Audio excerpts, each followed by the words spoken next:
iRacing recently released the Ferrari 296 GT3 into the game, a beast of a car in real life that won this year's Nurburgring 24 hours around the Nordschleife. And that got me thinking, just how good is this car in the sim, and what better place to test that than around the Nordschleife itself, a track which, if you've been following the channel for a little bit, you know I have a little bit of history with. So let's take a look at just how much of a beast this car can be. My name is Reese, welcome to the channel, and let's get into the video. So here we go then, leaving the pit lane from the back of the grid, 27th on this 28 car grid, because one person decided not to even start, so we've got a lot of ground to make up. And trust me, this race is absolutely crazy. And already we've got a car off, one of the new Ferraris there off on the right hand side. Got a slow moving Porsche here that we try and go overtake. He blocks us off a little bit, but we get that position nice and easy as we come through this first section. So we're going to be taking it nice and easy on the first lap, just getting to grips really with how this car feels. And I have to say, it is a massive improvement in my opinion on the 488 GT3 Evo that it replaces. So much more planted, it can take the curbs so much nicer than the old Ferrari. As we come through here, we've got a Ferrari pulling off in fact. Can we try and get past this Porsche? Look one way, he blocks us off. Try and go the other, there's just not a gap there, so we are going to back off. But like I was saying, this car, honestly, I think it's probably one of the best handling GT3s in my opinion. I really enjoy it, although obviously there is a caveat that this is on one of the iRacing preset setups, as we make a nice little move there on two cars in fact. There's a Ferrari off on the right hand side, and we're now up into a little bit of clean air. But yeah, like I was saying, do take this with a pinch of salt. This is on the iRacing Nurburgring endurance setup, so once we get a proper setup on the car, I'll be able to give you more of an in-depth review. But yeah, I'm really enjoying it so far, and as you can see, we made up a lot of positions here around the Nordschleife, and we're going to go hunting after the cars. You can see just up in front the big train of cars, and yeah, hopefully we can try and get past some of these guys nice and quickly. As we head through the compression then in towards Adenauer first, throw the car in, you can see just that little bit of understeer there, but I am chalking that down to the setups because they are a little bit understeer. We've got a car off on the right there, choosing just to completely cut through this corner, so very tactical thinking of him there. He's going to rejoin the circuit right in front of us unfortunately, and we're going to get blocked in a little bit. We're going to get past the other Ferrari, which I'm not quite sure what happened to him, but that is yet another position gained, and we're not even a quarter of the way through the lap yet, to be honest with you. We thought about a move there into Metzgersfeld, but yeah, it's not really an overtaking corner. So we're just going to have to back off for a little bit for now. You're going to see coming into here, a lot of confidence under the braking with this car. Feels very, very planted. Get a nice run off the corner, but nowhere to go with it. Such is the way with the Nürburgring. There's not really a lot of overtaking points around it, which is going to make this first lap and the lap's going on a little bit difficult. Come through miss, hit, miss. Get a nice run through there. Can we try and spook him coming down into this very tricky braking zone? He does make a little bit of a mistake there. Goes a little bit too deep, so we're going to look for a cutback on the exit.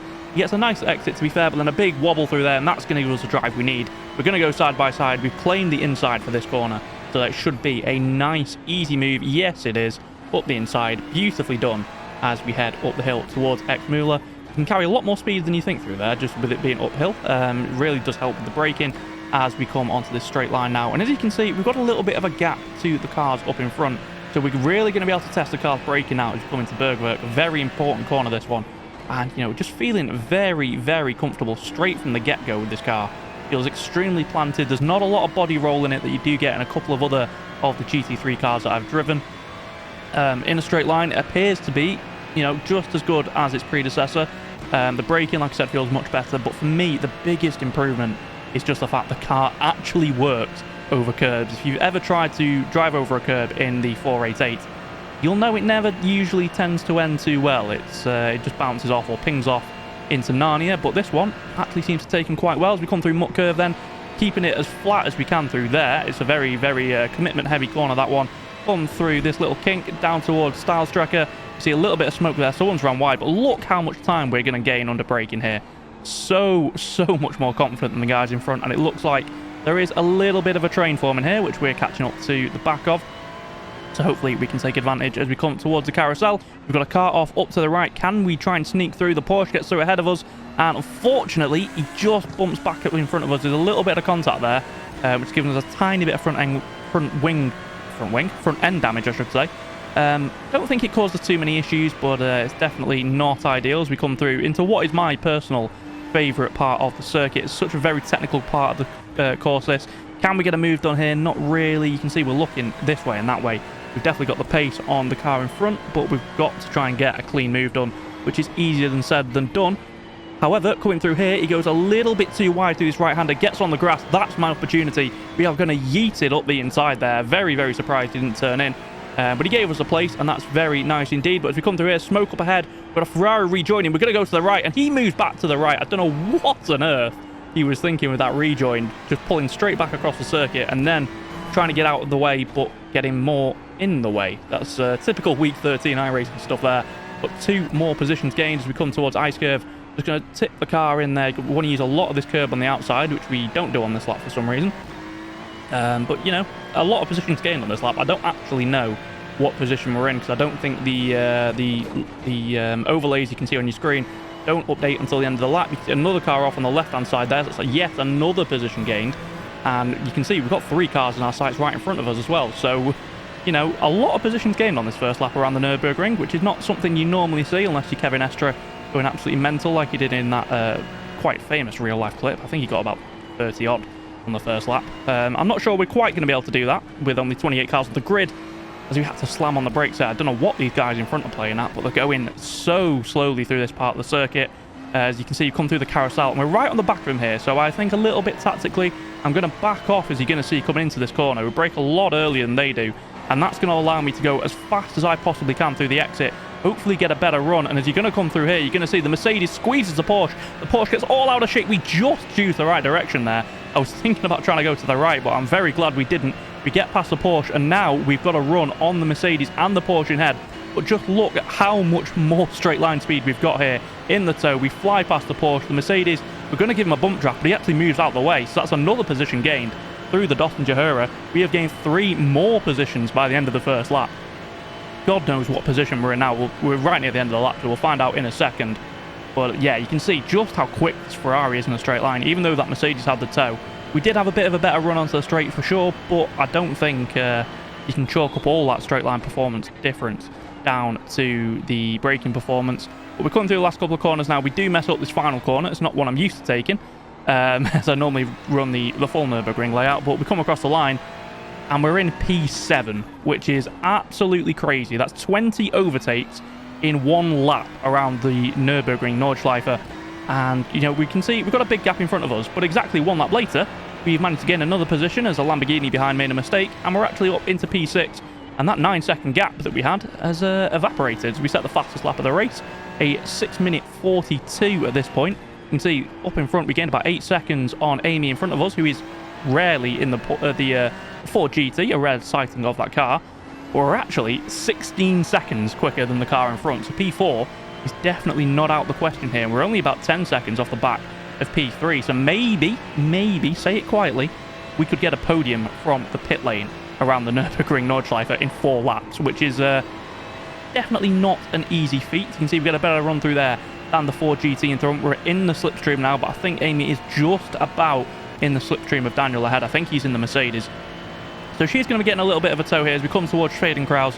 Very difficult corner, this one. You can see Amy braking before that corner, which caught me out a little bit. And then coming into here, I don't know what goes on here. Amy just slams on the brakes all of a sudden. We go right into the rear end, and luckily for me, we don't end up in the wall there. The new iRacing grass physics from the new update definitely saved us there, because if that had been the old grass, we'd have been headfirst into that wall at about 3 miles an hour. But in the end, it's about 4 seconds, I think, lost, and yeah, not ideal. A little bit more front-end damage, which is definitely not what we wanted, but the bigger thing, really, is the fact we've lost another position and about 4 seconds in that spin. So I think we can kiss goodbye any chance of that fight for the podium unless we pull out an absolute miraculous last couple of laps. But we are going to get our foot down. We are going to see if we can get these positions back, and hopefully we can try and get a P4 at least as we close up to the Lamborghini. Once again, into Metzgersfeld. Just a dab on the brakes here, down a gear with this setup, and then hard on the brakes. Don't want to touch the grass on the outside, because it will still spin you off if you're not careful, even with the iRacing grass update. If you come down the hill, you can see very, very nice under braking in this car, catching right back up to the Lamborghinis. Already all that time we lost started to evaporate. We come through this chicane now into miss, hit, miss, and coming into here, he just gets on the grass, and that is going to push him wide. We're going to try and get a better run. He cuts right across our nose. We go to the outside, and he's just sort of blocked us off there a little bit. A tiny bit of contact on the front end. As we come into the braking zone, he just doesn't get the car stopped, so we're going to duck up the inside. But not ideal. We don't want to make moves with contact, but it was a little bit naughty from him, in my opinion. He did move right across to the inside and then back across when we moved past him. So, you know, a little bit dodgy, but, you know, the place is made. He didn't end up crashing into the wall or anything. So, you know, no harm, no foul. We're back up into P6, and we're going to go chasing back after Amy now. And you can see already, we lost 4 seconds with that spin. We're already back under 2 behind them. So we've definitely got the pace in this one for at least P4 into Bergwerk. Like I said, very important, because after this, you're full throttle for about 30-40 seconds as you come out of this corner, so you want to get a good exit. Unfortunately, Amy is still in the draft, so we might lose a little bit of time here, but we know we can try and catch it through the second half of the Nordschleife. Now, while we've got a little bit of time here before the next corner, if you are enjoying the video, please do consider hitting subscribe. We are trying to get to 2,500 subscribers by the end of the year. Need another 300 or so. So if you are enjoying it and you do want to see more iRacing content, please do consider hitting that like button, hitting the subscribe button, because it does help out the channel. But coming into Muck Curve, you can see right up against that wall, throwing the car in. It does feel so incredible through that if you can get the corner right. Like I said, it is very, very heavy on the commitment. Amy runs a little bit wide there. And once again, you're going to see just how much better we are under braking. Now, obviously, a little bit of that might be due to the fact that I've done quite a lot of practice around this circuit, especially with a Nurburgring 24-hour like I did last month. But, you know, some of that is the car. It is incredible. And coming through here, unfortunately for Amy, she's going to turn left going into a right-hander, which is not ideal. Straight into the wall, and that is a free position for us up into P5 now, which, you know, remember, we did start in the pit lane in this race. We're up into P5, onto the back of Daniel now, and, you know, to be fair, he's trying his best. Well, you can see from his race pace, we gained 16 seconds last lap. And we've already closed right up to the back of him. He goes defensive into here. It's not really an overtaking opportunity, so I'm not quite sure why he did that. But this part of the track is so narrow, you can't really get an overtake done without a mistake. You can see, even into here, he's going to run wide as we actually come through this corner. I think about trying to go around the outside. Not close enough. Not really a braking zone to tuck it up the inside like I tried there. It's just so difficult, and we're losing time all the time to the cars in front while we're stuck behind him. Can we try and get a move done into YouTube corner? We hit the brakes, we go in. I'm not quite sure what he does there. He just releases the brakes, runs wide. We're going to get alongside him. He thankfully decides to back out, because you can't really go too wide into this corner. We've got the position. We're up into P9, and we're about 10 seconds off the lead. By the end of the lap, that is just under 9 seconds. The delta's a little bit wrong there, but as you can see, as we come across the line, the gap is about 8.8, 8.9 seconds with 1 lap to go. Now, I thought that was pretty much race over. We're not going to be able to catch him, but let me just say this lap is, for my standards anyway, something a little bit special. So we're going to stay on board for this entire lap and just look at how much confidence and how good the car is around this part of the circuit. Through here, under braking, don't really want to clip that inside curb like we did, but down into second, using the car, revving it out through this part of the circuit, throwing it over this curb. We go a tiny bit too narrow there, so maybe a little bit earlier we could have got on the throttle, but still pretty nice. Down into this right-hander, we use all of the curb there, hard on the power, which again you couldn't do in the old car. You had to avoid that curb, and we're now into Quiddelbacher straight down here towards Flugplatz, one of my favourite personal corners on the circuit. Just a little bit of a lift, throw the car in. We do go a little bit wide, and if you have to hesitate on the throttle there, will definitely have cost us maybe a tenth or two on the run down this part of the circuit. But you can see we've gained maybe half a second so far, so you know, we're definitely going to have to try and push a little bit harder through the rest of the Nordschleife if we want to close that gap. Into Schrading crowds, throw the car in. We try and make sure we don't go on the grass. Into Arenberg, hard on the brakes, get the car into the camber on the inside. We try and get on the throttle early, but the car just washes out a little bit. Not sure if that's tyre wear or, again, down to the setup, but it's not ideal through there. We try and now fly down through the foxhole towards the compression. You can see the gap under 8 seconds at this point. So we've gained about a second so far. Still got a lot to go. Coming to Adenau first, throw the car in, use that curb on the inside, a completely blind apex when you turn in, but we judge it perfectly. Hard on the brakes here, down to second, down to first. Tuck the car in, get on the power, a little bit of a lift just to help with rotation. Back on the power and using that curb on the outside there just to help get the car around the corner. Very nicely done through there. Another half a second gained as we head into Metzgersfeld. This one, you just want to brush the brakes a little bit. We do go down a gear just to help with rotation with this setup. Hard on the brakes then as we come towards Callanhard. You turn the car in. You don't want to touch this inside curb. It will spit you out wide. A little bit of oversteer there as we come into this downhill braking zone. Down into second gear. We wash out just a tiny bit there. Again, Not sure if it's set up or due to tyre wear.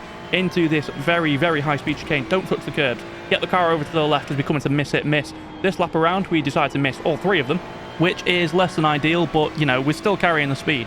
Now we come into the slowest part of the circuit, third, then second, then just as you get to that curb, hit first, get on the throttle as early as you can because it will help get the car rotated. The fuel warning light comes on, but we're in no issues with fuel. We are pushing as hard as we can. Now we come into this braking zone, down a couple of gears. You turn the car in very slowly into there. Helps get it rotated as we come towards Exmula. Like I said, dab the brakes into second on the power before you've even hit the apex there. You can carry so much speed with it being an uphill corner. You really can gain a lot of time. As we come towards Lauda Links, this is where Niki Lauda had that massive accident in 1976, and then hard on the brakes as we come into Bergwerk. The car moving around a little bit under braking there, so we didn't quite get on the power as early as we could have done. So we, you know, it's not the best of exits, but it's still a gain of time on Manuel as we come through the valley, taking the shortest line as possible through here, sticking to the left. You're going to move over to the right hand side now as we come towards the kink, and the eagle-eyed of you might just be able to pick out in the distance that was Manuel. That was P3. We're 5 seconds behind him with half a lap of the Nordschleife to go. Surely we are not going to be able to close that as we come towards Mott Curve, right up against that wall. Throw the car in. Use all the track you can on the exit. We're a little bit on the grass there as well, which is absolutely crazy. We come into the kink, throw the car in, don't touch the curb, don't run wide, and then into Styles Trekker, using all of that braking performance that we mentioned. You just roll the car through there on the power when you see that concrete on the right-hand side. As we come now towards the carousel, you can see we've closed even more times. We come through here, we're going to fire the car in almost too quick. You can see we start to move up the carousel there. You don't want to pop out of that because you'll lose easily a second. We just about managed to save it, and look at the gap. Look how much that has come down just through those 2 corners. It was over 5, it's now under 4 as we come into my favourite part of the circuit. But unfortunately this lap, we turned in a little bit too late, which compromises our line through here. Use that curb on the outside though to get the car turned into this. We go on the power way too early. We're on the grass, just about managing to keep it in a straight line as we come through here. Half throttle through there, then you dab the brakes, turn the car in, clip that curb a little bit, get up on there, but we absolutely throw it over the curb there. Somehow, apparently that's not an off-track according to iRacing, so we're going to keep going through the blind apex through there. You use all the curb on the outside, tilt the car in on the power, and now we've got a downhill braking zone. So you brake a little bit earlier over that crest on the power and use this rumble strip on the outside. Careful not to get knocked off track as we come into YouTube. You turn in a little bit later than you think. Use all the runoff on the outside. We come towards Ice Curve, and look at how much this gap has come down as we've gone onto the technical part of the Nordschleife. You want to, like I said, use the curb on the outside as we come towards Flansgarden now. Remembering we're in a rear engine car, so the rear of the car is going to touch down first, as you can see. Tilt it into there, down a couple of gears just to help slow the car down. Do not touch that curb on the inside, it will just fire you off into the wall. And now we're into the Stefan Bell FS. Not many corners left to go if we want to try and get into the slipstream, and that gap is still 1.9 seconds. So we're not going to be close enough at the moment. So into Schwalbenschwanz, we are going to fire the car into here. Down a couple of gears, down a couple more into this braking zone. Don't touch the curb on the inside, don't go onto the gravel on the outside. And it's 1.6 seconds into the Kleiner's carousel. Tuck the car in nice and early on the power. Make sure not to run wide on the exit. And you can see the gap 1.6 seconds. We go into Galgenkopf. We're going to have to fire it into here. We do, and Manuel's made a mistake. Look at the time crumble down. It's now just 1 second. We are in the slipstream with pretty much 1 straight to go. What an incredible lap this has been to gain that 9 seconds back. And now we're in the slipstream. Under a second, 0.8 is the gap. He knows that we've got to run and the toe, so he's going to move over to the right-hand side now to try and break the slipstream. We're going to follow him, though. We don't want him to get away. 0.7 of a second. I don't know if we're going to be close enough. There's really 1 overtaking point left, and that is going to be the braking zone at the end of this straight. And we're still over 0.7 of a second, about to drop to 0.6 away from being able to get past. Surely we cannot get this move done. We're going to have a go, though. We're going to absolutely launch it under braking. Look at how much time we gain in that one corner, but it's not quite going to be enough. Can we get the move done into the final corner? Not quite. And unfortunately, despite the fact we have just set an 6:39, it's going to be P4. What an incredible final lap. What an incredible race.